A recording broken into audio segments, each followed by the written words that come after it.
तर आपण question number 21 या ठिकाणी सॉल्व करणार आहे. तर क्वेश्चन नंबर 21 दिलेला आहे. A perfect gas has volume V, pressure P. According to kinetic theory of gases, if the total translational kinetic energy of all the molecule of the gas is equal to 3 divided by 2 PV, the gas is. तर total translational kinetic energy he 3 divided by 2 PV इतकी दिलेली आहे. तर gas कोणत्या प्रकारचा असेल? तर हा क्वेश्चन 2021ला आलेला होता. तर याच्या 4 ऑप्शनपैकी पहिलं जे ऑप्शन आहे ए पॉलिॲटॉमिक ओनली, बी डायॲटॉमिक ओनली, सी मोनोॲटॉमिक ओनली आणि डी ऑप्शन आहे मोनोॲटॉमिक डायॲटॉमिक अँड पॉलिॲटॉमिक. चला तर या क्वेश्चनचे 4 ऑप्शनपैकी करेक्ट आन्सर कोणतं राहील तर ते आपण डिस्कस करूया आणि मग डिसाईड करूया.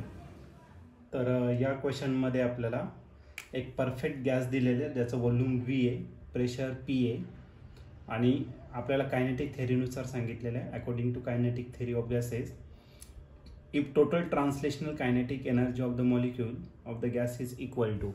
तर total kinetic energy of translational जी आहे ती किती दिली तर 3 डिवायडेड बाय 2 PV इतकी दिलेली आणि इतकी ट्रान्सलेशनल कायनेटिक एनर्जी असते. द गॅस इज, तर हा गॅस कोणत्या टाईपचा आहे? तर तुम्ही कोणते गॅस घ्या, इवन पहिलं घेतलं तुम्ही समजा मोनो ॲटॉमिक गॅस जर घेतला तर मोनो ॲटॉमिक गॅससाठी पण ट्रान्सलेशनल कायनेटिक एनर्जी ही इतकीच असते, किती 3/2 PV.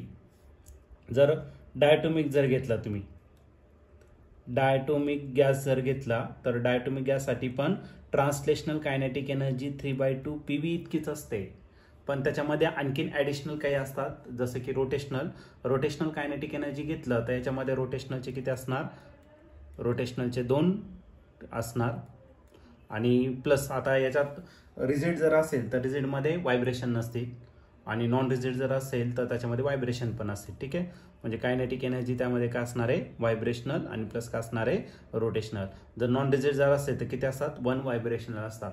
पण ही जी ट्रान्सलेशनल कायनेटिक एनर्जी ती किती असते तर 3/2 PV इतकीच असते. मग ते मोनोॲटॉमिक घ्या नाही तर डायॲटॉमिक घ्या किंवा पॉलिॲटॉमिक घ्या, तर प्रत्येकासाठी एनर्जी तेवढीच असेल. म्हणजे याच्यावरून आपण असं पर्टिक्युलरली सांगू शकत नाही की हा गॅस कोणत्या प्रकारचा आहे. ओके, तर त्यासाठी तुम्हाला आणखीन ॲडिशनल कायनेटिक एनर्जीची गरज आहे, म्हणून आपण या ठिकाणी डिसाईड करू शकत नाही. म्हणून हा जो गॅस आहे हा कोणता पण राहू शकतो, मोनोॲटॉमिक पण राहू शकतो, डायॲटॉमिक पण राहू शकतो आणि पॉलिॲटॉमिक पण असू शकतो. ओके, तर हे तिन्ही ऑप्शन त्या ठिकाणी करेक्ट राहणार आहे. मग याच्यासाठी ऑप्शन 4 आहे. ऑप्शन 4मध्ये मोनो पण दिलेला आहे, डाय पण दिलेला आहे आणि पॉली पण दिलेला आहे. तर हे तिन्ही गॅसेस असणार आहे, कारण की तिघांसाठी ट्रान्सलेशनल कायनेटिक एनर्जी सेम असते 3/2 PV इतकी. तर ऑप्शन डी या क्वेश्चनचा करेक्ट आन्सर असेल. आणि ऑप्शन डी म्हणजेच काय तर द गॅस इज मोनोॲटॉमिक, डायॲटॉमिक किंवा पॉलिॲटॉमिक राहील, काही पण असू शकतं.